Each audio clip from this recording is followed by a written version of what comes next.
তো হ্যালো বন্ধুরা, সবাইকে স্বাগত। দেখো আমি আজ কাঁঠালের পকোড়া করব। কাঁঠালের পকোড়া কেউ কি খেয়েছো? তো জানি না কারা কারা খেয়েছো। যারা যারা খেয়েছো ঠিক আছে, আর যারা খাওনি তারা দেখো। তো তার আগে আমি কাঁঠালটাকে কিভাবে কাটি দেখো। হাতে তো একটু তেল মাখিয়ে নিতেই হবে, বটিতেও একটু তেল মাখিয়ে নিলে ভালো হয়। জানো তো ওই কাঁঠালগুলো মানে ইঁচড় যেটা বলে আর কি, প্রচুর আঠা থাকে। তো দেখো কিভাবে আমি কাটি। একটু লেবু দেখো আমি মাখিয়ে নিচ্ছি, একটু লেবুর রস আর কি। তো এবার আমি কাটি কিভাবে দেখো। এইভাবে খোসাটা কিন্তু খুব মোটা করে ফেলতে হবে, আলু পটলের মতো একদমই হালকা করে ফেললে হবে না। সামনের এই অংশটাও কিন্তু বাদ দিতে হবে। ইঁচড়ের এই পকোড়া করতে গেলে কিন্তু কাটাটাও খুব মেন, কাটাটা ঠিক করে কাটতে হবে। সেই জন্য কাটাটা কিন্তু ভালো করে দেখে নেবে। আর এইভাবে কিন্তু জলে রাখতে হবে দেখো, কেটে কেটে। তো দেখতেই পাচ্ছ আমি কিন্তু এঁচড়গুলো দেখো পরিষ্কার করে কেটে ভালো করে ধুয়ে নিয়েছি। এইভাবে কিন্তু তোমরা কাটবে। কিন্তু এগুলো সেদ্ধ করে নেব।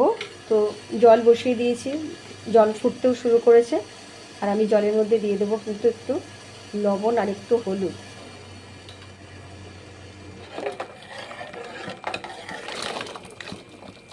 মোটামুটি সেদ্ধ করে নিয়ে জল ঝরিয়ে নিতে হবে, হাফ সেদ্ধ মতো করে নিতে হবে।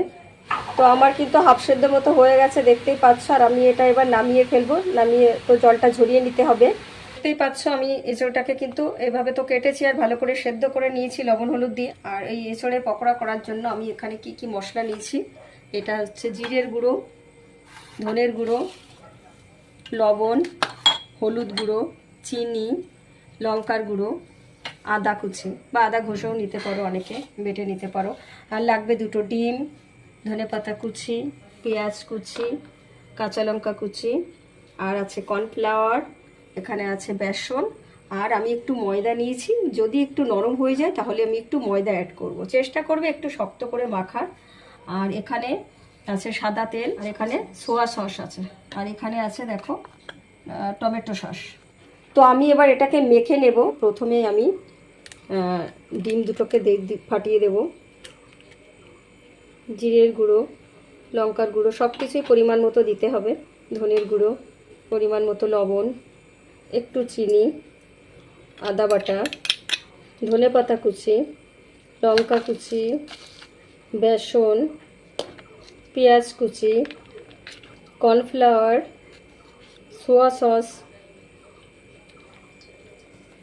আর দেব কিন্তু টমেটো সস। এবারে কিন্তু ভালো করে মেখে নিতে হবে।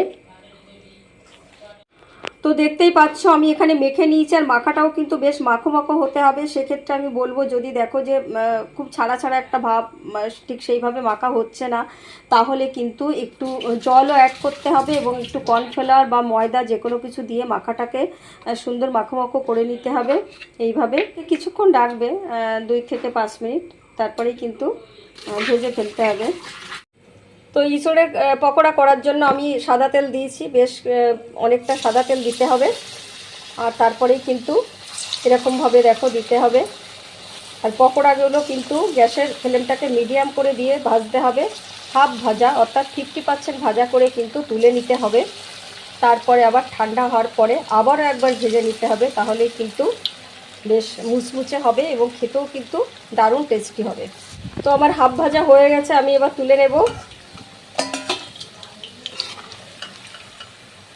তো দেখতেই পাচ্ছ আমি কিন্তু সব পকোড়াগুলো এইভাবে অর্ধেক ভেজে নিয়েছি, মানে হাফ ভাজা করে নিয়েছি। আর কিছুক্ষণ ঠান্ডাও হয়ে গেছে, এবার আমি আরেকবার ভেজে নেব। তো এক্ষেত্রেও বলবো যে গ্যাসের ফ্লেমটাকে কিন্তু মিডিয়াম করে দিতে হবে। খুব হাইতে দিলে কিন্তু উপর থেকে পুড়ে যাবে, ভেতরে কিন্তু মুচমুচে মানে ভাজা হবে না আর মুচমুচেও হবে না। তো দেখো এগুলো আমি দুবার ভাজা করেছি দেখতেই পাচ্ছ। আর এইগুলো কিন্তু হাফ ভাজা, এর থেকে কিছু আমি নিয়ে এই দুবার ভাজা করেছি। কালারটাও দেখতে পাচ্ছ আর একটু লাল লাল হয়েছে।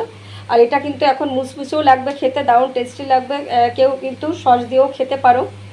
তো যাই হোক, এটা আমি বলবো যে কেউ যদি এরকম পকোড়া তো সাধারণত গরম গরম ভালো লাগে, তো এই দুবার ভাজা করার ক্ষেত্রে একটা সুবিধাও আছে। যদি কেউ চাও যে আমি যখন খাবো তখন একটু ভাজা করে নেবো, সেটাও কিন্তু করতে পারো। তো আমার কিন্তু কমপ্লিট ইঁচড়ে পকোড়া। তোমরা অবশ্যই কিন্তু ট্রাই করো, দারুণ একটা জিনিস কিন্তু খেতে, এটা চায়ের সঙ্গে হোক, খুবই ভালো লাগে খেতে। আর কেমন লাগলো সেটা কিন্তু তোমরা জানিও, লাইক কমেন্টস করো, আর অবশ্যই কিন্তু আমার চ্যানেলটিকে সাবস্ক্রাইব করো আর আমার পাশে থেকো।